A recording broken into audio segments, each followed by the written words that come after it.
Bienvenue si vous nous rejoignez sur Public Sénat. Allons plus loin encore ce soir. Nous sommes ensemble pendant 1 heure. Voici le sommaire de l'émission. Dans une demi-heure, notre grand entretien. Nous recevons ce soir Loïc Blondiot, politologue, spécialiste de la démocratie participative et des sondages. Nous reviendrons avec lui sur le calendrier des mesures proposées par la Convention citoyenne pour le climat. Au niveau national, cela devra passer par une loi, une navette parlementaire, des réajustements. Bref, cela prendra un petit peu de temps. Des maires veulent aller plus vite et s'engagent à appliquer localement la feuille de route. Ils signent une tribune à lire dans Le Monde, le local plus efficace que le national. Notre invité nous dira ce qu'il en pense. #LPL pour réagir sur Twitter. Durant cette heure, nous irons également en salle des conférences pour faire réagir sénateurs et sénatrices. Ce sera votre micro, Steve Jourdain. Oui, Rebecca, 10 000 places supplémentaires vont être créées dans les universités. Est-ce que ça suffira pour faire face à la crise de l'université? On posera la question à Pierre Ouzoulias, le sénateur PC des Hauts-de-Seine, dans un instant. Et oui, les jeunes face à la crise, c'est en effet le sujet de notre grand débat ce soir. Emploi, formation, intégration dans le monde du travail. La crise Covid a bousculé toute une génération qui s'apprêtait à entrer dans la vie active. Certains parlent déjà d'une génération sacrifiée. Pour l'éviter, le gouvernement lance son plan jeune, 6,5 milliards d'euros sur 2020-2021, 450 000 embauches possibles grâce à une aide de 4 000 euros, 60 000 contrats aidés. Jean Castex, accompagné de 3 ministres, pas moins, était à Besançon pour l'occasion. Retour sur ce déplacement, c'est avec Audrey Vuettaz. Pour détailler le plan jeune, Jean Castex a choisi une table ronde avec des apprentis. Il a aussi choisi de ne pas mâcher ses mots. Pourquoi on parle des jeunes? Parce que je vous le répète, nous savons qu'en temps de crise, c'est eux qui morflent en premier. Le gouvernement a décidé de mettre le paquet sur ce sujet de l'emploi des jeunes. Le paquet, c'est une enveloppe de 6,5 milliards d'euros sur 2 ans, déclinée selon 3 axes. D'abord, le gouvernement veut inciter les entreprises à embaucher malgré la crise économique. Cela passe par une mesure phare, une compensation de charges de 4 000 euros pour tout jeune de moins de 25 ans recruté d'ici janvier 2021. Peu importe si c'est un CDD ou un CDI, ce qui pose problème pour la sénatrice Sophie Taillé-Polian. Aider les entreprises à partir de CDD de 3 mois, cela me semble très très compliqué parce que cela va certainement favoriser des contrats très courts qui ne sont pas la réponse pour permettre à la jeunesse de construire sa vie, de construire son avenir. Deuxième axe, la formation de 200 000 jeunes vers des secteurs d'avenir. Cela concerne les métiers de la transition écologique, du numérique et de la santé, avec un objectif, 6 000 infirmiers et 10 000 aides-soignants formés d'ici 2021.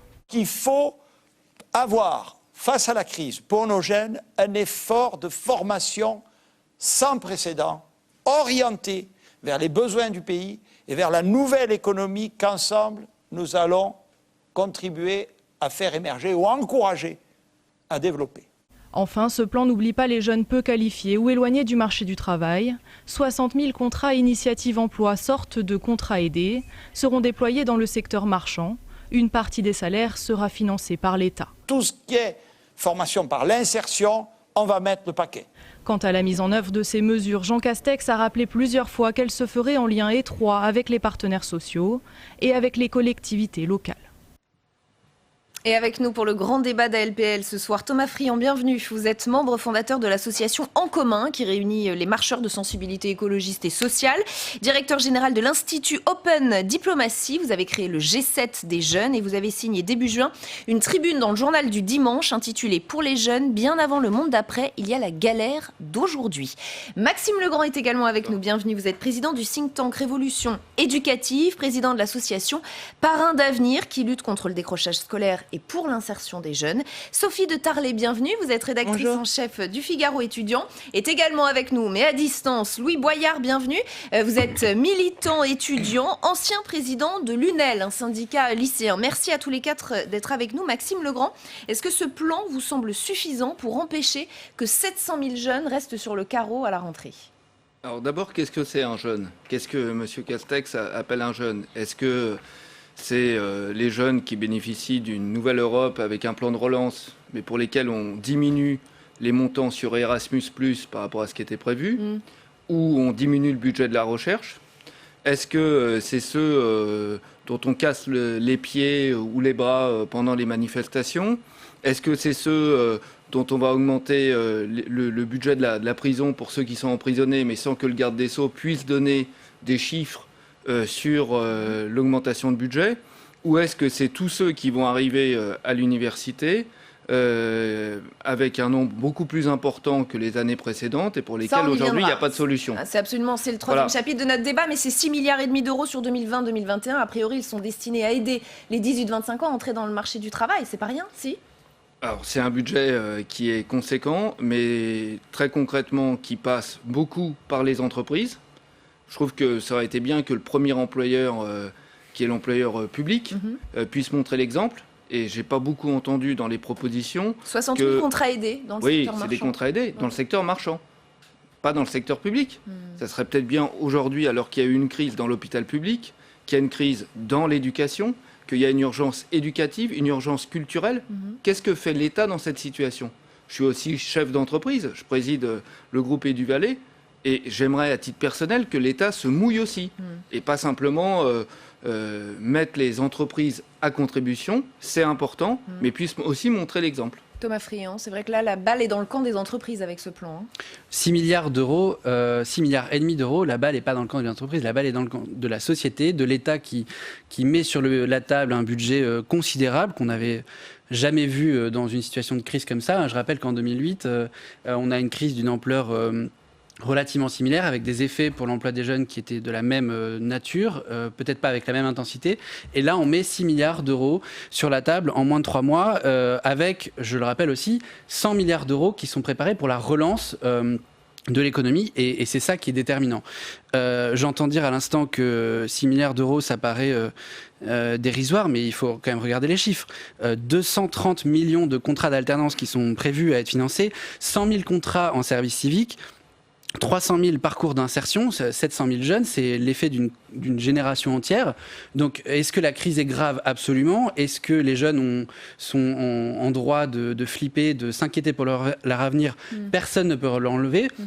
Est-ce que l'État n'est pas au rendez-vous? Ça, je pense qu'on ne peut absolument pas le laisser entendre. Se mobiliser de cette façon-là en moins de 3 mois, c'est absolument historique et parfaitement au rendez-vous de ce qui se produit en face de nous. Louis Boyard, vous êtes rassuré, vous, par ce plan? Vous vous dites que l'idée d'une génération sacrifiée disparaît grâce à ce plan ou pas? Non, pas du tout. Je vais vous donner mon exemple. Moi, je suis étudiant en droit. Je ne bénéficie en rien de ce plan. Et encore, je suis heureux parce que je galère comme tous les étudiants. Mais les plus précaires, c'est les jeunes travailleurs. Et c'est pour eux que ce plan a été fait. Et ceux-là, par contre, ils vont vraiment morfler parce qu'il n'y a aucune garantie. Il n'y a aucune garantie. On a un tiers de tout ce plan, c'est des cadeaux pour les entreprises. Et une entreprise peut embaucher seulement 3 mois et toucher tout l'argent qui va derrière. Après, on peut avoir le service civique. On dit 100 000 services civiques, c'est énorme. Mais un service civique, c'est seulement 473 euros par mois. Ça veut dire qu'on va avoir 100 000 jeunes qu'on va faire vivre avec 473 euros par mois. On va avoir des milliers et milliers de jeunes qu'on va faire, à qui on va donner des millions pour les entreprises. Et derrière, ces jeunes-là, ils n'auront pas un travail plus de 1 an. C'est faux. Les entreprises, elles vont galérer à trouver des personnes à employer et elles vont prendre des jeunes avec tous les cadeaux qui vont derrière et elles vont rejeter ces jeunes parce que le marché, il est féroce aujourd'hui. Et les jeunes, on les a pas préparés à ce marché-là. Donc, on dit 6 milliards, oui, mais sur 2 ans, donc ça fait 3 milliards par an. Et puis derrière, c'est pour envoyer les jeunes sur un marché qui est trop féroce pour eux, avec aucune garantie long terme et surtout avec des salaires ultra précaires. Donc moi, je suis pas d'accord. L'État, il n'a pas été au rendez-vous parce que ça fait des décennies et des décennies qu'on n'a pas eu un plan de long terme pour la jeunesse. Et là, c'est pas un plan de long terme. C'est un plan court-termiste qui vont enfermer les jeunes dans la précarité. La question du service civique, vous avez raison de l'aborder. On l'abordera dans un deuxième temps. Je voudrais qu'on reste sur cette prime de 4 000 euros à l'embauche promise aux entreprises à la rentrée pour qu'elles puissent embaucher des jeunes. C'est vrai que c'est un logiciel un peu nouveau. C'est-à-dire on compte sur les entreprises pour relancer l'emploi des jeunes. Est-ce que c'est un pari risqué? Je pense par exemple à François Asselin, le patron de la CPME, qui nous dit « L'emploi est tributaire de l'activité des entreprises ». Les entreprises auront-elles des carnets de commandes, ne serait-ce que pour avoir envie de recruter ces jeunes? Sophie Tarlet. Oui, bien sûr. Oui, en fait, c'est bien ces aides. Bien sûr, je suis d'accord avec vous, c'est une bonne chose. Mais en fait, le problème, c'est que si un restaurant ou si une entreprise n'a pas de clients, elle va pas pouvoir embaucher de toute façon. Même si on lui promet finalement, à travers une aide pour l'apprentissage, je pense à ça, qui est finalement l'équivalent du salaire annuel de l'apprenti. Donc, quand même, c'est intéressant et je pense aux restaurants, etc., qui seront évidemment intéressés pour prendre des apprentis. Il y a quand même une bonne chose, je trouve. Oui. On peut être critique certes, mais quand même, c'est le fait que l'aide pour les salariés va aussi aider les jeunes qui sortent de l'enseignement supérieur. Parce que là, ce sera, je crois, plus de 2 fois le SMIC. Donc ce ne sera pas uniquement pour les bas salaires. Donc ça, c'est une bonne chose pour ceux qui sortent de Bac+3, Bac+5, qui pourront bénéficier de cette aide.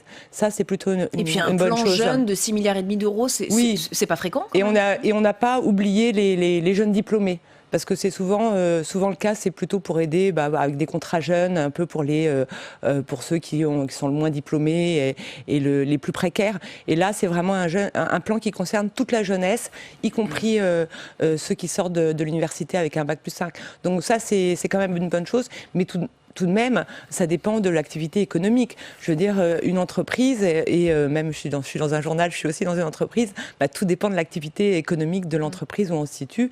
Et malheureusement, s'il y a des plans sociaux qui se dégagent à la rentrée, ça va être difficile pour tout les le monde. entreprises d'aller embaucher des jeunes. Voilà, et je pense aussi à certains secteurs qui sont quand même plus... là, notre ami en visioconférence en parlait, tous les secteurs, par exemple le secteur de la culture, qui sont extrêmement touchés.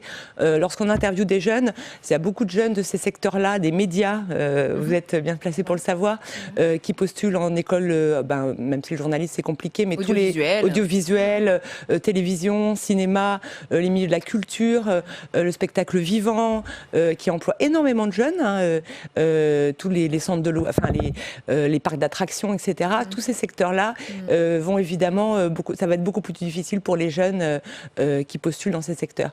Donc, sauf que ça ne vous a pas échappé, il y a tout un tas de plans qui sont dévoilés ces derniers jours, et je pense aussi à la culture, où 5 milliards vont être déployés, avec un plan culture là aussi, Maxime Legrand. Vous n'y voyez pas une mécanique plutôt bien huilée qui pourrait être favorable finalement aux jeunes aussi? Non. Alors je vais vous dire, vraiment je l'espère, et je l'espère du fond du cœur, parce que vous venez de dire que des plans de ce type-là n'ont jamais été proposés. C'est pas tout à fait exact, parce que à chaque fois que les gouvernements, depuis François Mitterrand, ont été inquiets que ça remue un peu dans les quartiers, il y a eu des grosses propositions, des gros plans, des budgets, dont on ne retrouvait pas toujours la trace au moment du vote du budget. Et moi, ce que j'ai constaté quand même ce matin, c'est assez étonnant. C'est-à-dire la jeunesse, c'est un sujet tellement important qu'on n'a toujours pas nommé de secrétaire d'État à la jeunesse, que c'est le Premier ministre qui annonce les propositions.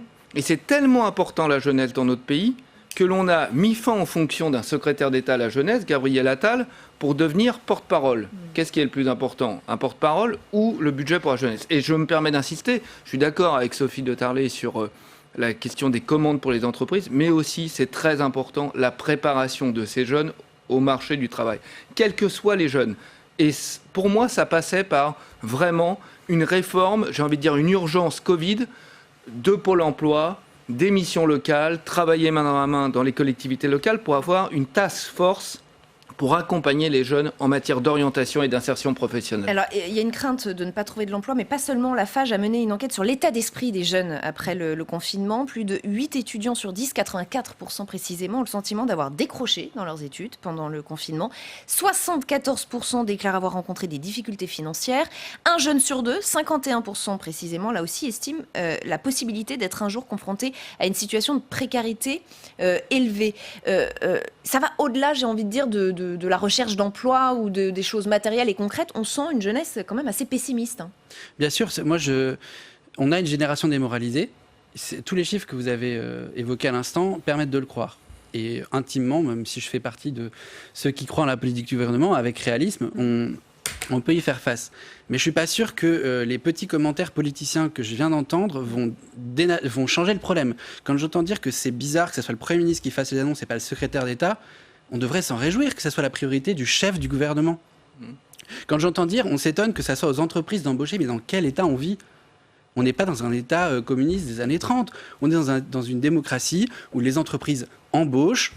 On peut s'en réjouir, et si ce sont des entreprises qui offrent un emploi, un avenir, une formation, de l'alternance à des jeunes, il faut s'en réjouir. L'histoire a montré que parfois les entreprises n'étaient pas forcément au rendez-vous. Bien sûr, mais on vient aussi de montrer qu'avec 3 années d'efforts de politique économique payante, on n'a jamais eu autant un chômage aussi faible, y compris pour les jeunes.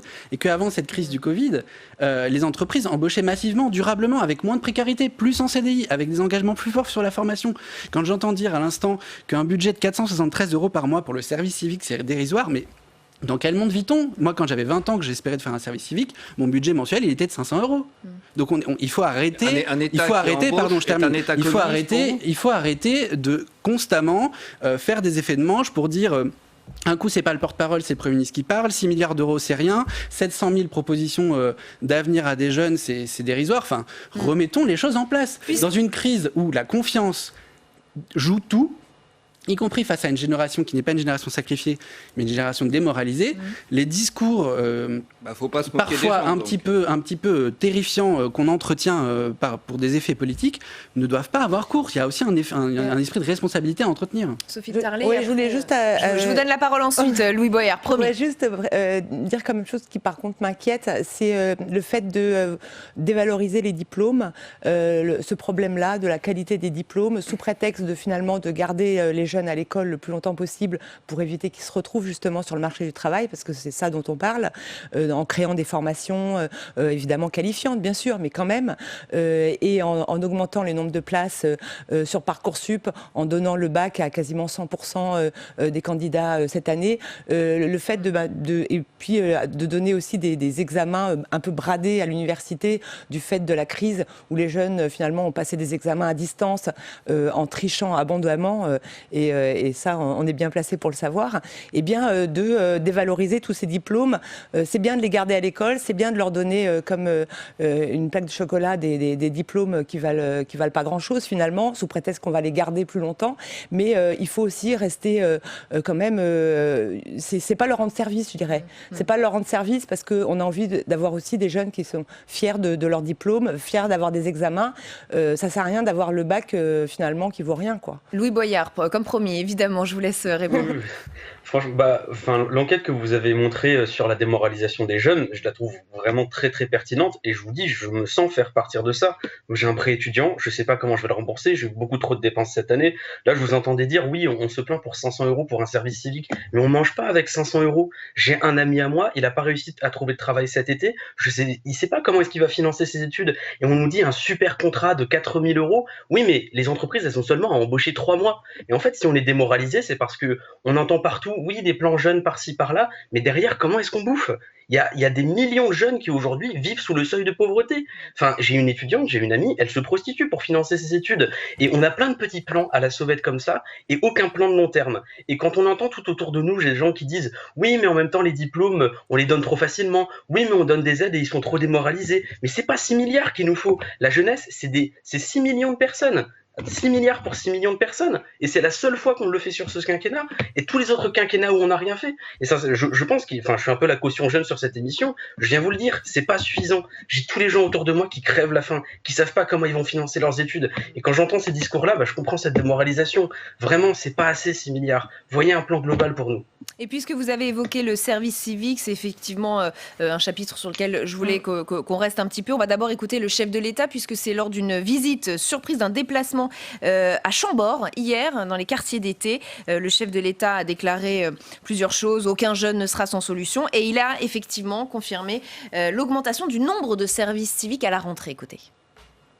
Nous allons également accroître de 100 000 le nombre de services civiques à la rentrée. Et c'est un geste inédit. On en fera 20 000 dès septembre et 80 000 en janvier. C'est un effort très conséquent, parce qu'aujourd'hui, vous avez 140 000 services civiques. Donc vous voyez qu'on va quasiment doubler en 2 étapes pour justement faire face aux défis pour notre jeunesse. Et on l'a vu tout à l'heure avec beaucoup des associations qui étaient là.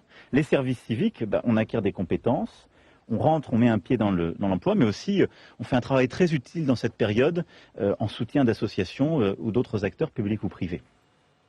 Maxime Legrand, c'est une mesurette, ça, le service civique ? Alors, d'abord, vraiment, j'aimerais qu'au cours de ce débat, on ne soit pas dans la caricature.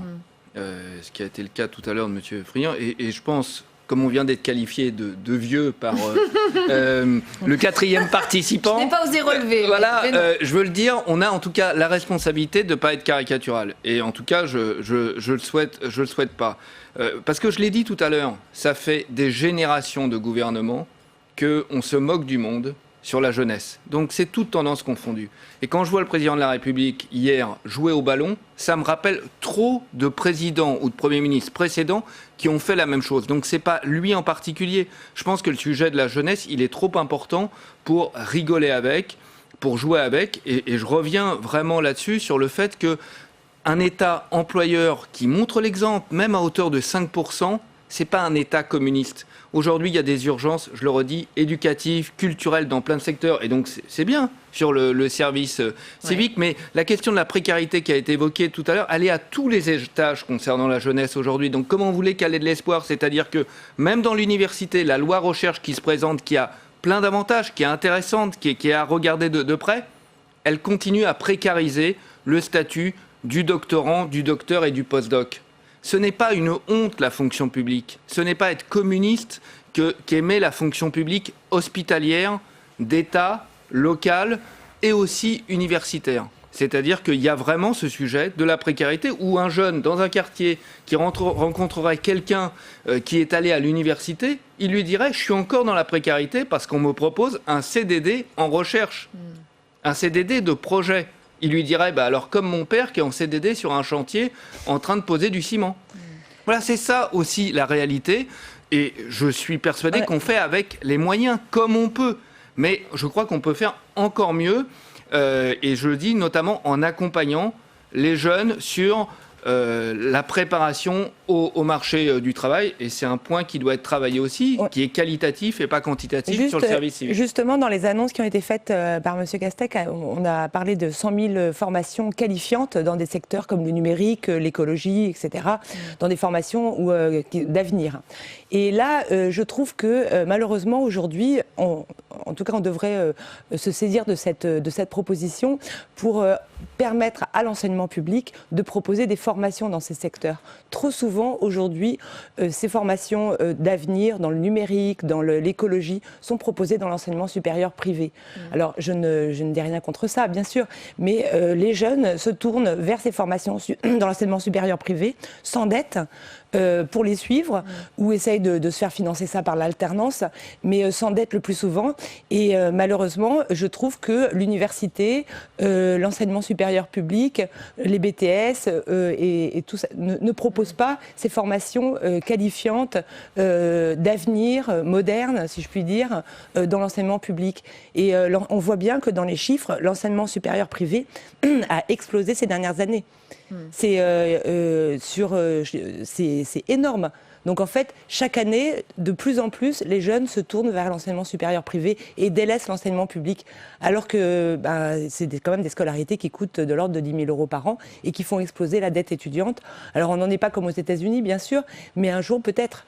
Donc je trouve que peut-être le gouvernement devrait faire un effort sur l'offre, une offre plus qualifiante, donc c'est ce qui a été annoncé, et plus en accord avec le marché du travail. Thomas Friand, et peut-être pour réagir à ce que disait Louis Boyard, avec une amie qui dit qu'elle se prostitue pour payer ses études. C'est vrai que ce sont des faits frappants, touchants, et qui inquiètent. Alors effectivement, est-ce que ce plan de relance peut mettre fin à cela ? Je vais vous dire un truc très simple, puisqu'on nous a invités à ne pas être dans la caricature. J'ai parlé d'une génération qui est parfaitement traumatisée, qui a peur. J'en fais partie, et ça fait 10 ans que je me bats à travers tous les gouvernements, qu'aujourd'hui ça soit le gouvernement d'Emmanuel Macron, et ça a commencé avec le gouvernement de Nicolas Sarkozy en 2007, pour que la voix des jeunes, à l'échelle française et à l'échelle internationale, soit entendue. Donc, je peux vous le dire que cette tension, cette appréhension, je la connais, et je vous dis, j'ai commencé à faire ça au moment où moi-même j'étais frappé j'allais rentrer sur le marché de l'emploi au moment de la crise des subprimes. Donc je vois parfaitement de quoi il retourne. Les constats terrifiants que fait Louis sont parfaitement vrais. Il y a effectivement 23% des étudiants, des jeunes, qui disent qu'ils sont en difficulté financière grave. Est-ce que ce plan de relance va résoudre cette difficulté ? Non. Est-ce qu'il va permettre que cette difficulté ne s'aggrave pas ? Absolument. Et c'est là où il faut avoir un discours qui est responsable. Donc c'est un plan d'urgence. C'est un plan d'urgence. C'est un plan qui est mais il faudra un autre plan plus tard. L'essentiel, c'est que l'urgence soit traitée, c'est le cas, et qu'on donne des opportunités dans le temps long. Je vais prendre 2 exemples. Je disais tout à l'heure, ce plan, il s'inscrit dans un moment de travail dans un plan général sur la conjoncture. Évidemment qu'on le sait, l'emploi des jeunes, il se dégrade encore plus fort que l'emploi général en période de crise. Mais dans l'autre sens, quand une conjoncture va bien parce qu'on a une politique économique qui est efficace, qui attire de l'investissement, on a réussi à résoudre rapidement le problème de l'emploi des jeunes, et c'est ce que les 3 premières années du quinquennat d'Emmanuel Macron ont prouvé et ont permis de faire. Donc premier exemple, il faut avoir une politique économique qui soit sérieuse, et c'est ce qu'on a fait, c'est ce qu'on continue de faire, y compris face à la crise. Deuxième exemple qui est très concret, très tangible. La première difficulté budgétaire pour les étudiants et pour les jeunes en général, c'est l'accès au logement. Parce que pour tous les Français, c'est le premier budget dans son panier du quotidien. Et pour les jeunes, c'est quelque chose qui est encore plus prépondérant et encore plus difficile. Qu'est-ce qu'on a fait en 2018 ? On n'avait pas attendu une crise pour faire ça. Dans la réforme du secteur du logement avec la loi Elan, on a mis en place une garantie jeune qui permet à un jeune qui a une difficulté à se trouver un logement d'avoir une garantie, une caution par le secteur public si sa famille ne lui permet pas d'accéder au logement. Et ça, c'est du concret, c'est du tangible, c'est du temps long, et ça résout un problème structurel de la précarité étudiante. Des mesures comme ça, il y en a des dizaines et des dizaines. Donc on ne peut pas se permettre de dire que ce plan de relance n'est pas à la hauteur, il permet de traiter une crise, et dans la durée, il y a toute une politique qui est faite pour que l'inclusion économique des jeunes soit favorable à une génération qui est traumatisée. Et vous le disiez tout à l'heure, Louis Boyard, c'est une jeunesse qui se bouscule aussi dans les universités. C'est une autre conséquence de la crise Covid. Le taux de réussite exceptionnel au bac débouche très logiquement sur une hausse des effectifs dans l'enseignement supérieur. Frédérique Vidal assure que c'est géré. Il y aura 10 000 places de plus à la rentrée. C'est ce qu'elle a déclaré ces derniers jours. Avant de vous faire réagir sur ce point précis, voyons ce qu'en pense Pierre Ouzoulias. Le sénateur communiste est en salle des conférences avec Steve Jourdain. Oui, Pierre Ouzoulias, 10 000 places supplémentaires vont être créées dans les universités. Annonce de Frédérique Vidal, la ministre de l'Enseignement supérieur. 10 000 places, c'est pas mal, non ? Non. C'est très peu de choses parce que la ministre nous dit que 10 000 places, c'est pour faire de la place, en l'occurrence, aux 9 500 candidats de Parcoursup qui sont aujourd'hui suivis par les commissions d'affectation dans l'enseignement supérieur. Sauf que la ministre, elle oublie un chiffre. C'est qu'il y a 80 000 candidats qui sont sortis de la plateforme Parcoursup. Et il y en a 20 000 qui ont abandonné en cours de route. Donc ça fait 100 000 dont on ne sait pas ce qu'ils sont devenus. Et tous les ans, c'est pareil. Depuis que Parcoursup a été institué, tous les ans, il y a environ 100 000 candidats qui participent à Parcoursup et qui disparaissent et dont on ne sait pas ce qu'ils deviennent. Donc moi, j'aimerais bien qu'on s'occupe un petit peu de cela et qu'on me dise où ils sont. C'est juste un problème financier, le problème des universités ? Bien sûr. C'est un énorme problème financier. La France, depuis 20 ans, n'investit plus dans l'enseignement supérieur, n'investit plus dans sa recherche. Et aujourd'hui, elle est, si on fait un ratio du budget par étudiant, dans une moyenne très basse en Europe. En France, on est quasiment au niveau de 2008. Donc il y a eu un gros retour en arrière. C'est évidemment catastrophique, surtout cette année, où il y aura 50 000 bacheliers qui vont arriver à l'université. Aujourd'hui, les universités ne savent pas comment les accueillir. Voilà. Vous le dites, le problème dure depuis longtemps. Sous François Hollande, pas grand-chose n'avait été fait. Gauche, centre, droite, même combat, on ne sait pas comment régler le problème. Tout à fait. Si, il y a des solutions. Elles sont d'abord budgétaires, c'est pas compliqué.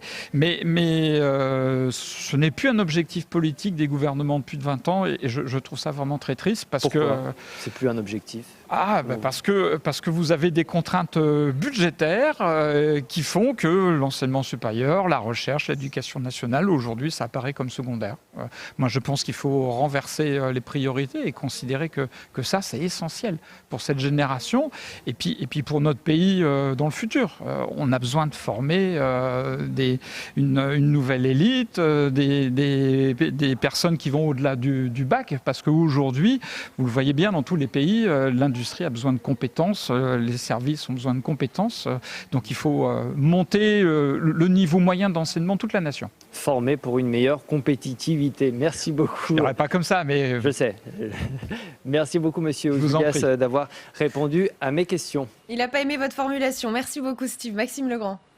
Oui, moi je vais partir, pour pas être dans la caricature, d'une note du ministère de l'Enseignement supérieur et de la Recherche. Donc a priori, c'est pas moi qui guide les idées, les rapports de Mme Vidal et de ses services. Entre 2018 et 2028, il y aura 200 000 étudiants en plus, entre ces deux dates, en 10 ans, en plus dans l'université, sans même compter les années de baccalauréat cadeau. Ou quasiment cadeau, voilà, on voit ce que je veux dire. Donc 200 000 personnes. Donc c'est une réalité. Et en même temps, on peut aller voir dans plein de branches professionnelles où il y a des rapports, des observatoires tous les jours ou toutes les semaines qui indiquent qu'il y a des problèmes de recrutement.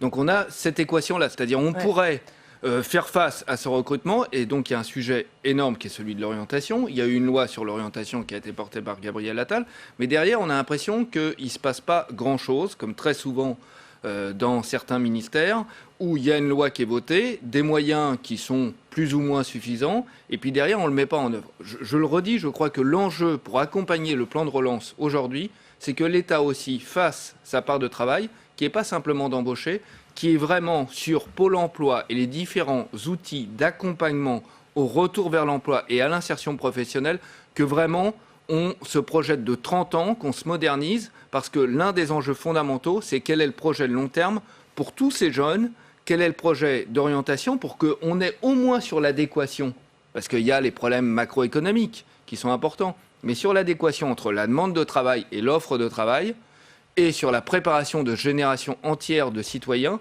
qu'on se prend enfin à la hauteur. Sophie Tarlet, ensuite moi je suis un petit peu... l'université, ça ne doit pas être une garderie, ça ne doit pas être une espèce de dépotoir où on dirait, bon, on ouvre les vannes et comme ça va les occuper quelques années. Attention, l'université, c'est quelque chose d'important, c'est quelque chose de qualité, c'est un enseignement. Moi, je suis issue de l'université, j'estime que j'ai eu un bon enseignement et ça ne doit pas être, on ouvre les vannes comme ça pour occuper les gens. Donc, et en plus, ce que veulent les jeunes, c'est des formations qualifiantes. C'est des formations qui leur permettront de trouver un emploi plus tard. Donc c'est pas forcément en ouvrant des places comme ça à gogo, en droit ou en psycho ou en sociaux, que les jeunes vont être forcément satisfaits. C'est pas une question de chiffres, quoi. C'est pas une question de chiffres parce que les jeunes, ils veulent des formations à des métiers.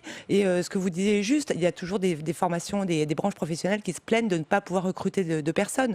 Donc je pense que c'est pas forcément la solution de ouvrir comme ça les vannes pour des formations qui sont pas adaptées au marché de l'emploi. Alors là aussi, c'est pour répondre à l'urgence. Et puis attention, et si j'ai bien compris, ce sont des places aussi ouvertes dans des formations notamment de soins, puisqu'il y a des vocations qui ont été créées pendant la crise. Donc là, il faut dire, ce ne sera pas forcément des formations à l'université, parce que ce sera des formations dans les instituts de soins infirmiers, dans les écoles sanitaires et sociales. Juste une chose, les postes qui sont ouverts, c'est les 2 tiers dans les BTS, donc on ne peut pas dire que c'est des voies non professionnalisantes. On ne peut pas dire que c'est la voie prétendue de garage de la socio ou de la psycho. Non, mais dans votre reportage, vous parliez de garage, mais en plus de ça, on parle de formation d'infirmiers et de BTS pour des techniciens qualifiés. C'est pour ça que c'est important, parce que dans votre reportage, vous montriez que c'était à l'université. Non, c'est pas à l'université, c'est dans les formations qualifiantes. Non, mais c'est pour ça que la solution, c'est pas d'ouvrir. Et après Louis Boyard, une petite chose. Il faut savoir qu'en première année à l'université, le taux d'échec, il reste pour les 3 ans, il reste de 70%. Il reste massif. Donc la solution, c'est pas d'envoyer des gens qui ont juste eu le bac ric-rac et qui n'auraient pas eu le bac, de les envoyer à la fac. Et je trouve que pour le coup, c'est une bonne solution de les ouvrir en priorité dans des PDS, dans des formations qui forment à un Alors, emploi. Il nous reste 1 minute, Louis Boyard, et ensuite Thomas Friand, je vous laisserai évidemment répondre. Déjà, juste pour dire, l'université, c'est pas une garderie. Si jamais on ne suit pas les enseignements, on peut perdre notre bourse. Et pendant le confinement, les examens qu'on a passés en ligne, je vous assure que c'était un stress immense. Si jamais on ratait cet examen, on allait repartir pour une année de plus, et c'est une année de plus dans la galère financière. Et puis j'entendais, ce que veulent les jeunes, c'est des emplois qualifiés pour plus tard. Mais ce que veulent les jeunes, maintenant, c'est juste pouvoir vivre décemment. C'est pouvoir sortir de la précarité, c'est pouvoir se nourrir. Et il faut poser la question de la zone de non-droit qu'est la jeunesse. Aujourd'hui, quand on est jeune, on vit sur les revenus de nos parents. Mais si nos parents n'ont pas de revenus suffisants, on ne peut pas vivre quand on est jeune. Alors, vous voulez une véritable proposition qu'aucun président n'a eu le courage de proposer, c'est un SMIC pour tous les jeunes actifs. Tous les mois. Ça coûte 43 milliards, ça libère de l'emploi, ça relance la consommation et ça permet aux jeunes de pouvoir s'épanouir. Ça, c'est une vraie proposition, ça, c'est un vrai plan jeune. Et on est beaucoup à la portée depuis des décennies et des décennies, mais personne ne veut pour 2 raisons. Déjà parce que c'est cher et deuxièmement parce qu'on ne vote pas. Et c'est aussi un message que j'ai à faire passer aux jeunes, c'est voter. Voter pour ces gens-là qui ne feront pas de plan pour vous. Il faut qu'on se fasse entendre. Et aussi, j'aimerais dire une dernière chose, les jeunes, on a eu 3 mouvements d'ampleur. On a eu un mouvement dans les universités contre Parcoursup, immense, un mouvement lycéen qui était plus grand que celui de 81, immense, un mouvement climat. Alors qu'est-ce qu'il faut de plus pour que les gouvernements nous entendent ? La jeunesse sort en masse dans la rue tous les 2 ans. Pourquoi est-ce qu'ils ne nous entendent pas? Donc moi, ma proposition, un SMIC pour tous les jeunes actifs. Thomas Friand, je vous laisse répondre en 20 secondes, malheureusement. On ne peut pas répondre au risque d'une génération sacrifiée avec des formules d'argent magique. C'est pas comme ça que ça marche dans la vraie vie. L'emploi, c'est une chose sérieuse. Pour créer de l'emploi, que ce soit dans le secteur public ou dans le secteur privé, il faut que l'investissement marche, que la finance publique soit saine. Et ça passe par traiter la conjoncture, on l'a vu, cette crise, c'est 60% des offres d'emploi, tous secteurs confondus, qui disparaissent en 3 semaines pour toute une génération.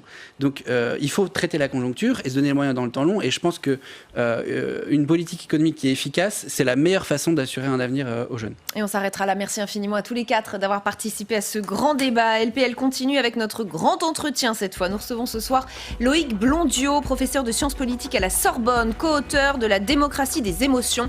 On va revenir sur cette nouvelle forme de démocratie justement qui est née avec la Convention citoyenne pour le climat. Un projet de loi devrait bientôt être rédigé, ça c'est ce qui va se passer au niveau national, mais au niveau local, des maires veulent aller plus vite. Explication, Jérôme Rabier.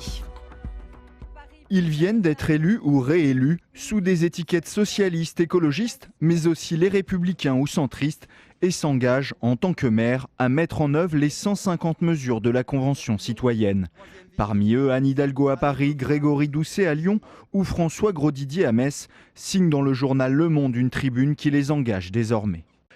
Une grande partie des solutions à la crise climatique se trouve dans nos communes et les maires seront donc en première ligne pour s'engager avec leurs habitants dans cette grande transformation que nous devons opérer. Car sur un certain nombre de sujets, ce sont les communes qui ont les leviers de la transition écologique, bio dans les cantines scolaires, circuits courts, développement des modes de transport doux ou encore rénovation thermique des bâtiments municipaux pour faire des économies d'énergie. Mais pour engager ces actions, ces élus réclament à Emmanuel Macron de les accompagner, notamment sur le plan financier. Permettez-nous de mettre en œuvre les mesures qui dépendent de l'échelon municipal en nous donnant les moyens nécessaires en ce but. Faites-le, faisons-le. L'exécutif pourrait apporter une réponse dans les prochains jours car c'est la semaine prochaine qu'un conseil de défense écologique réunira Emmanuel Macron, Jean Castex et les ministres concernés pour élaborer un plan d'action pour mettre en œuvre les mesures de la Convention citoyenne. Les partenaires sociaux et les parlementaires seront ensuite eux aussi associés avant un projet de loi au Parlement en début d'année prochaine. Mais du côté des élus de la nation, certains préviennent qu'ils ne sont pas tenus par ces propositions. La démocratie, c'est d'abord l'élection, c'est là qu'on fait les grands choix, c'est là que chacun peut se présenter avec une ligne politique et ensuite on vient rendre compte, on se représente aux élections, on est réélu ou pas, et les choses sont claires, et c'est encore la meilleure façon de vivre en démocratie. Les citoyens de la Convention citoyenne ont pourtant prévenu qu'ils ne souhaitaient pas que leurs propositions soient dénaturées. Entre des maires qui veulent s'engager et des parlementaires qui veulent avoir leur mot à dire, c'est désormais à l'exécutif de trancher sur la méthode pour tenir la promesse d'Emmanuel Macron de reprendre la quasi-totalité des propositions de la Convention citoyenne. Un sujet riche à aborder dans l'entretien ce soir. Bienvenue Loïc Blondiot, merci d'être avec nous, politologue, professeur de sciences politiques à la Sorbonne, co-auteur, je le disais, de ce livre, La démocratie des émotions. Vous avez été membre du comité de gouvernance de la Convention citoyenne. Beaucoup de sujets abordés. Peut-être d'abord cette démarche, cette tribune de ces maires qui veulent eux-mêmes appliquer la feuille de route qui ressort de cette Convention citoyenne pour le climat. Qu'en pensez-vous ? Oui, je pense que cette démarche, elle témoigne finalement du fait que les propositions des citoyens ont été prises au sérieux, que la Convention finalement s'est imposée comme un nouvel acteur politique dans le débat public, et ça c'est vraiment une bonne chose. Et puis la plupart pas toutes les propositions des citoyens concernaient le niveau national. Il y avait des propositions qui pouvaient intéresser effectivement les acteurs locaux, et donc je me félicite que... D'autant plus que la machine locale est sûrement moins lourde à faire fonctionner que la machine nationale. Tout à fait. Vous attendez beaucoup de la proposition de loi qui sera écrite à partir des propositions de la Convention citoyenne pour le climat. J'ai envie de dire, vous l'attendez au tournant, ce gouvernement ? Oui, on l'attend encore. Il y a des signes relativement positifs. L'idée que cette proposition de loi voit le jour est déjà une idée me semble très encourageante. Mon inquiétude, c'est le délai. C'est-à-dire que, en fait, elle est programmée, semble-t-il, pour début 2021. Est-ce que finalement l'élan qui a été produit par la Convention citoyenne, est-ce que le jeu des rapports de force, des équilibres, de la procédure parlementaire ne va va pas conduire à dénaturer finalement le processus, dont je voudrais rappeler qu'il était cohérent. Ces 149 propositions qui ont été votées par les citoyens, 146 qui ont été actées par le président de la République, dessinent vraiment un scénario de transition climatique, de transition écologique qui est cohérent. Si on les détricote, si on les fragmente, je pense qu'on perd quelque chose de très important d'un point de vue politique. Oui, c'est ce qu'ont dit les citoyens qui représentent cette convention. On ne veut pas que nos propositions soient dévoyées, je les cite, dénaturées. En même temps, on ne peut pas nier le savoir-faire des parlementaires qui savent aussi adapter des propositions à notre droit. Oui, mais on avait demandé aux citoyens, la commande qui avait été faite par le Premier ministre dans sa lettre de mission, leur demandait de traduire leurs propositions en langage juridique et en propositions de type législatif. Et en fait, un tiers de ces propositions, 56, un peu plus d'un tiers, ont été formulées d'un point de vue juridique, donc elles sont prêtes à l'emploi, si on veut les utiliser. Mais très clairement, effectivement, les parlementaires auront le dernier mot, ou le peuple français, s'il est consulté par référendum. Et on n'assiste pas à une subversion complète de la démocratie représentative. Là, on a une initiative qui vient des citoyens, on a des propositions qui viennent des citoyens. Pour la première fois dans notre démocratie, ce sont des citoyens ordinaires qui ont mis sur l'agenda politique un certain nombre de propositions. Ça, c'est quelque chose d'une nouveauté qui me semble complètement radicale. Mais le dernier mot reviendra aux élus et ils prendront la responsabilité de suivre, de modifier ou de refuser ce que les citoyens ont préconisé. Donc pour vous, démocratie participative, telle qu'on la voit avec cette convention, et démocratie représentative, avec les élus du Parlement, ne sont pas incompatibles. Les deux peuvent s'associer, s'imbriquer, travailler ensemble. C'est aussi ça l'enjeu en ce moment ? Oui, ce qu'il faut mesurer, c'est que la démocratie représentative, il faut appeler un chat, elle est à l'agonie. Elle n'arrive plus à produire des décisions légitimes. Les élus font l'objet d'une telle défiance de la part des citoyens. Le taux d'abstention aux élections a atteint des niveaux tels qu'on ne peut plus faire reposer nos démocraties exclusivement sur l'élection. Il faut complexifier le processus de production de la décision pour le rendre légitime. Et la seule manière de le faire, de mon point de vue, c'est d'y associer les citoyens. C'est de les faire intervenir dans ce processus. Les élus ne peuvent plus revendiquer le monopole de la production de la décision. Il faut qu'ils consultent, il faut qu'ils concertent, il faut qu'ils s'appuient sur les expériences, les savoirs dont disposent les citoyens. Ils disent qu'ils le font, qu'ils sont sur le terrain, qu'ils sont dans leur circonscription, qu'ils discutent avec les citoyens. Oui, mais apparemment pas d'une manière qui apparaît suffisante pour ces mêmes citoyens. Pourquoi ? Il faudrait des caméras ? Ça fait une dizaine d'années maintenant que cette démocratie représentative, elle est mise à l'épreuve. Elle est considérée aujourd'hui comme de moins en moins capable de produire de la confiance et de produire de la légitimité.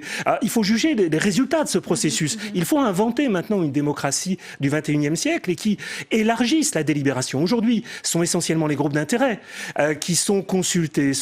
C'est la société civile organisée. Il faut continuer à la consulter.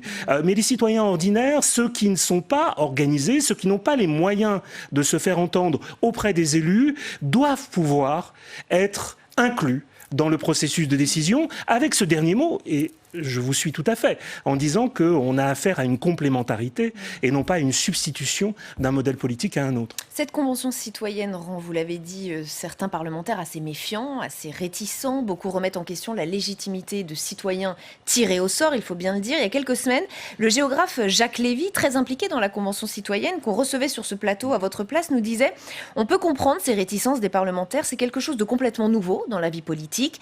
Les élus y voient la racine d'une concurrence qui pourrait se développer, et on peut le comprendre. Il faut dire qu'il y a aussi des gens qui voudraient que des non-élus aient un droit de veto sur les lois. Les élus y voient la racine d'une concurrence. Elle est réelle, cette concurrence, d'après vous, ou pas ? Alors, oui, objectivement, il y a une concurrence de légitimité. Mais elle n'est problématique que lorsqu'on a une vision très simplificatrice de la légitimité. La légitimité, elle ne serait finalement construite que par l'élection. Or, ça ne fonctionne plus véritablement comme ça. Oui, en fait, les élus sont légitimes à prendre la décision, mais ils doivent admettre que d'autres formes de légitimité peuvent venir enrichir le processus de décision décision collective. En fait, la démocratie participative ou délibérative, c'est-à-dire l'association des citoyens concernés par la décision dans le processus de décision, c'est ça la définition de la démocratie délibérative, c'est leur donner la possibilité de s'exprimer, c'est leur donner la possibilité de contribuer, c'est une roue de secours pour la démocratie représentative. Sinon, elle va disparaître. Le processus de déconsolidation des démocraties représentatives, la montée en puissance des mouvements autoritaires, des mouvements qui cherchent à se débarrasser de ce processus qui est considéré désormais comme archaïque ou obsolète, qu'est la démocratie représentative, si elle ne se renouvelle pas, si elle ne se réforme pas, elle va disparaître. Donc, moi, je me félicite. Est-ce qu'un tirage au sort, c'est la bonne manière de rendre des citoyens légitimes pour s'exprimer et potentiellement donner lieu à un projet de loi? Alors, tirage au sort. Oui, le tirage au sort pour désigner des citoyens qui prendraient les décisions, qui feraient les lois de A jusqu'à Z, j'ai le sentiment que c'est une solution qui n'apparaît réaliste à personne, pour l'instant. L'élection continue à être le moins mauvais des systèmes pour prendre la décision en dernière instance. Mais le tirage au sort, pour produire des assemblées citoyennes suffisamment diverses, suffisamment représentatives de la population pour inclure dans la discussion des intérêts, des expériences, des manières de penser qui ne sont pas suffisamment représentées au Parlement. Aujourd'hui, un des problèmes quand même de nos assemblées élues, c'est qu'elles ne sont pas assez représentatives socialement de la population. Là, on introduit quelque chose de différent, et puis la légitimité, ça se démontre aussi. Si les citoyens considèrent qu'une assemblée tirée au sort est suffisamment légitime pour dire son mot, à ce moment-là, elle le devient légitime. Il y a la légalité et qui s'associe évidemment à la légitimité, mais quelqu'un peut être légitime parce qu'il apparaît beaucoup moins partial, beaucoup moins enfermé, dans des intérêts particuliers. Ces 150 citoyens, ils se sont placés du côté de l'intérêt général. Ils n'avaient de compte à rendre à personne. Et c'est alors à la fois une faiblesse et une force. Parce qu'ils n'avaient de compte à rendre à personne, parce qu'ils n'avaient pas de souci de réélection, ils ont eu la possibilité de prendre des mesures audacieuses que des élus n'auraient peut-être pas pris suffisamment. Est-ce que l'élection n'a pas aussi perdu en légitimité et en poids du fait des taux d'abstention? Absolument. Mais alors là, c'est un peu le serpent qui se mord la queue. C'est aussi parce que les gens se sont désintéressés des élections. Et donc leurs élus ont perdu en légitimité. Mais ça vient aussi du citoyen qui ne s'est plus trop concentré sur la vie de la cité. Oui, alors les citoyens, je crois qu'ils ne se sont pas dépolitisés. Ils continuent à être informés, ils continuent à s'engager quand ils se sentent véritablement concernés. Et quand on regarde les enquêtes d'opinion, l'intérêt pour la politique ne faiblit pas autant qu'on pourrait le croire. Ce qui faiblit, c'est l'intérêt pour la politique institutionnalisée, l'intérêt pour les élections. Les citoyens, à l'exception de l'élection présidentielle, ont le sentiment que ces élections n'ont plus de conséquences véritables sur leur destin. Ils ont le sentiment que l'alternance, à tort ou à raison, que l'alternance n'est pas réelle et que, en fait, ceux qui ont le pouvoir de décision se situent hors de portée de l'élection. Donc il y a une forme d'affaiblissement finalement de l'importance de l'élection dans nos systèmes politiques. Ce qu'il faut maintenant, c'est réinventer des mécanismes politiques autres que l'élection pour venir renforcer notre système politique. Mais comment se sont-ils perdus en chemin, ces citoyens et ces élus? Au départ, le sens même du mot démocratie, c'est ça, c'est un dispositif qui mêle le citoyen à la vie de la cité, qui s'organise. C'est comme ça qu'on a créé la démocratie. Tout s'est perdu en cours de route. Comment on l'explique? Ce qu'on a créé, c'est quand même un modèle de démocratie d'un type très très particulier, c'est-à-dire un modèle de démocratie qui a été inventé dans un moment historique très précis, à la fin du XVIIIe siècle, qui est fondé sur la représentation. Qui dit représentation dit que les citoyens ont un rôle très mineur dans le processus politique, à l'encontre de l'idéal originel de démocratie. L'idéal athénien supposait que les citoyens participaient beaucoup plus directement à la production de la loi. Là, on délègue. Ils se contentent. Oui, ils se contentent de débarrasse déléguer. des problèmes de la cité, on les délègue. Voilà, c'est une définition minimaliste de la démocratie qui s'est imposée au cours du temps, qui a fonctionné pendant très longtemps et qui ne fonctionne plus. soit parce que le niveau d'exigence des citoyens s'est élevé, ils ne supportent plus finalement de déléguer leur pouvoir, que d'autres parlent en leur nom et sans eux. Ça, c'est un vrai problème. Aujourd'hui, on est face à un tournant dans notre représentation de ce qu'est le politique. La fiction de la représentation qui veut que l'élu, une fois qu'il est élu, puisse se substituer purement et simplement aux citoyens, ça ne fonctionne plus. C'est peut-être dommage d'un certain point de vue, et on peut comprendre que les élus s'en inquiètent, mais c'est comme ça. Et donc, il faut désormais faire une place aux citoyens, il faut désormais les inclure. Et puis, je voulais ajouter une autre cause à la problématique qui est cette fois-ci purement française. C'est notre système électoral. Notre système électoral uninominal, majoritaire, à 2 tours, fait que la légitimité d'un président de la République, par exemple, peut être vraiment remise en question dès lors que ceux qui ont véritablement voté pour lui ne correspondent qu'à 18% des inscrits au premier tour. Comment voulez-vous que les citoyens se sentent véritablement représentés ? Il faut d'autres modalités de consultation désormais. Il faut véritablement construire un processus délibératif et ne pas se contenter de cette définition minimaliste de la démocratie dans laquelle nous nous trouvons. Les citoyens ont perdu confiance en leurs élus, mais les élus ont peut-être aussi un peu perdu confiance en leurs citoyens, peut-être en les prenant parfois de haut, peut-être parfois en les considérant comme... Ils n'ont jamais eu confiance dans les citoyens. Jamais. Ils ont peur, je pense. Viscéralement, ils ont peur des citoyens. Très clairement, les mobilisations, je pense que le mouvement des Gilets jaunes a contribué à faire bouger les choses. Un mouvement qui a mis la démocratie au cœur de ses revendications à travers le référendum d'initiative citoyenne, a beaucoup contribué à faire prendre conscience, me semble-t-il, aux élus de ce qu'il fallait que les choses changent. De toute façon, il faut réinventer des choses. Et la Convention citoyenne, c'est une expérimentation, c'est un prototype qui n'est pas parfait, qui a des défauts, mais qui permet de réinventer les choses. Et puis, les élus, d'un certain point de vue, ils ont peur des citoyens et ils n'ont pas confiance dans les citoyens. Je pense qu'ils ont une vision, à mon avis, fausse des citoyens, caricaturale, qui leur dénie la compétence. En fait, la démocratie représentative repose sur l'idée que les citoyens n'ont ni suffisamment de temps, ni suffisamment de compétences, c'est-à-dire d'éducation, d'instruction, d'expertise. De connaissances techniques. Voilà. Je pense que c'est faux et la Convention citoyenne a démontré que c'était faux. Lorsque vous donnez du temps à des citoyens, y compris lorsqu'ils viennent de toutes les classes de la population, nous avons veillé à ce qu'il y ait autant de sans-diplôme dans la Convention citoyenne qu'il y en a dans la société. Donc des gens qui, a priori, ne devraient pas être à la hauteur. Lorsqu'on leur donne du temps, lorsqu'on leur donne des connaissances, lorsqu'on leur permet d'approfondir les questions, non seulement ils s'investissent, ils s'engagent, et ils s'engagent résolument, et on les voit aujourd'hui défendre leurs propositions. Et ça, c'est quelque chose d'assez formidable. Le fait qu'ils se soient constitués en association, qu'ils rencontrent des députés, c'est un signe de maturité politique. Et qui aurait fait ce pari au départ ? Au début, on nous disait, ils n'y arriveront pas. Et en fait, ils y sont arrivés. En fait, c'est on a aussi l'image des réseaux sociaux qui donne une image particulière des citoyens qui s'écharpent sur Internet, qui tombent dans la polémique, la critique, qui aiment cela aussi. Ce ne sont pas les 150 citoyens de la Convention climat. Tout à fait. La démocratie de la Convention citoyenne n'a rien à voir avec la démocratie des réseaux sociaux. Pour une raison simple, c'est que la délibération a été organisée.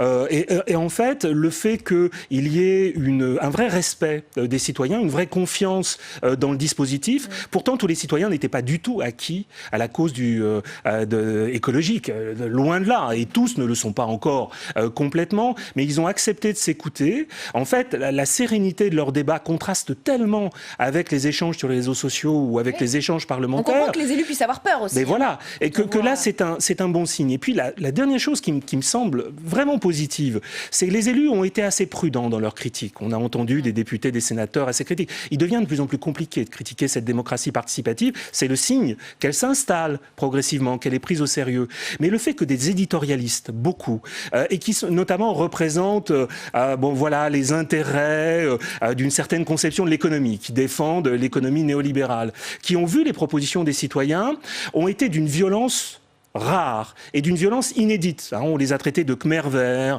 on a parlé de totalitarisme, de dictature. Et ça, c'est un excellent signe.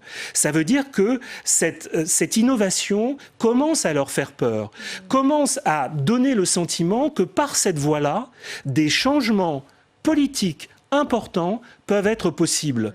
Puisque très clairement, nous avons affaire à un défi environnemental, climatique, biodiversité, mais qui est gigantesque devant nous.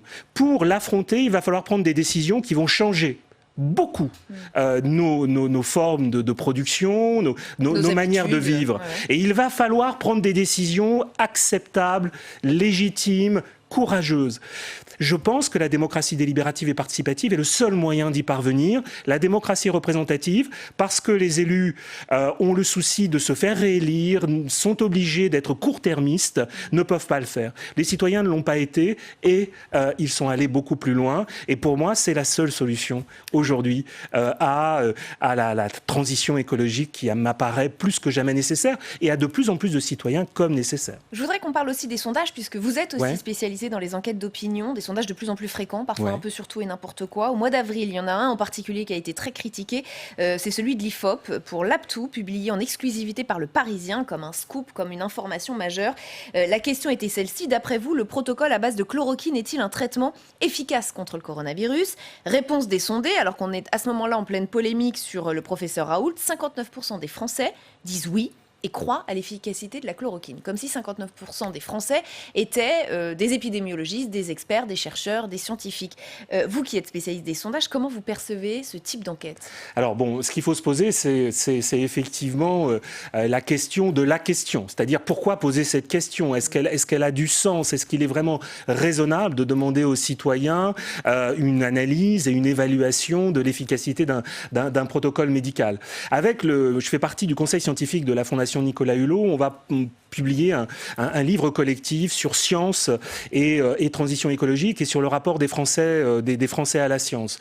Je pense que la défiance des citoyens à l'égard du discours de la médecine officielle fait partie du problème dont on est en train de parler. C'est une forme de défiance à l'égard de toutes les formes d'autorité qui a été alimentée par l'histoire d'un certain nombre de scandales qui ont montré depuis le sang contaminé jusqu'à d'autres épisodes historiques ont alimenté cette défiance. Oui, je reçois ça politiquement. Je pense que ce sondage n'a pas de sens et je pense qu'il est dangereux de poser ce type de questions. Si on avait demandé avec une formulation différente aux citoyens s'ils avaient le sentiment... alors là, on a demandé vraiment une analyse médicale, mais est-ce qu'ils auraient recours, si on leur proposait à l'hydroxychloroquine, à ce moment-là, je pense que c'était beaucoup plus recevable que cette question qui marque les limites, me semble-t-il, du sondage. Et de manière plus générale, est-ce qu'on n'est pas dans une société qui s'appuie beaucoup et beaucoup trop peut-être sur les sondages? Est-ce que les sondages ont pris un poids qui est disproportionné aujourd'hui, qui peut même d'ailleurs influencer des élections, parce qu'on se dit tiens, il y a beaucoup de gens qui veulent voter pour machin, alors moi aussi je vais peut-être voter pour machin. Est-ce qu'on rentre dans une société de sondages? Non, j'ai moins ce sentiment que vous. Je pense, moi je suis historien des sondages, j'ai travaillé sur l'invention des sondages et leur diffusion aux États-Unis et en France depuis les années 1930. J'ai l'impression qu'on assiste plutôt à un certain reflux des sondages. Je pense qu'il y a une concurrence par exemple des réseaux sociaux. Les réseaux sociaux, Twitter, etc., produisent des définitions de l'opinion publique qui peuvent être un peu contradictoires avec les sondages. Et puis, je note aussi que le gouvernement, sur de très nombreux aspects de sa politique, ne tient pas compte des sondages. Sinon, il n'aurait pas, par exemple, continué à sa réforme des retraites, par exemple. J'ai plutôt le sentiment d'un reflux, paradoxalement, et d'une moindre influence des sondages sur l'action publique. Alors sur les élections, c'est une autre histoire. Je pense que dans le choix des candidatures, je pense que dans le processus des primaires, par exemple, les sondages continuent et continueront à jouer un rôle. Je pense que dans l'influence sur l'abstention et la participation électorale, les sondages vont jouer un rôle. Sur le processus électoral, c'est indéniable. Sur l'action publique, ça me paraît beaucoup moins clair. J'ai le sentiment que beaucoup de décisions politiques prises au niveau gouvernemental sont beaucoup plus souvent influencées par les experts, sont beaucoup plus souvent influencées par les marchés, sont beaucoup plus souvent influencées par les grands acteurs économiques que par l'opinion publique. Et on s'arrêtera là. Merci infiniment Loïc Blondiau pour cet entretien passionnant. Je rappelle le titre de votre ouvrage, La démocratie des émotions. Merci infiniment. Fin de cette émission. Merci de l'avoir suivi. C'était la dernière de la saison. Merci à vous de nous avoir suivis tout au long de l'année. de cette année un peu spéciale. ALPL revient à la rentrée, bien sûr. Je vous donne rendez-vous le 7 septembre à 18h en direct. Je vous souhaite un bel été sur Public Sénat.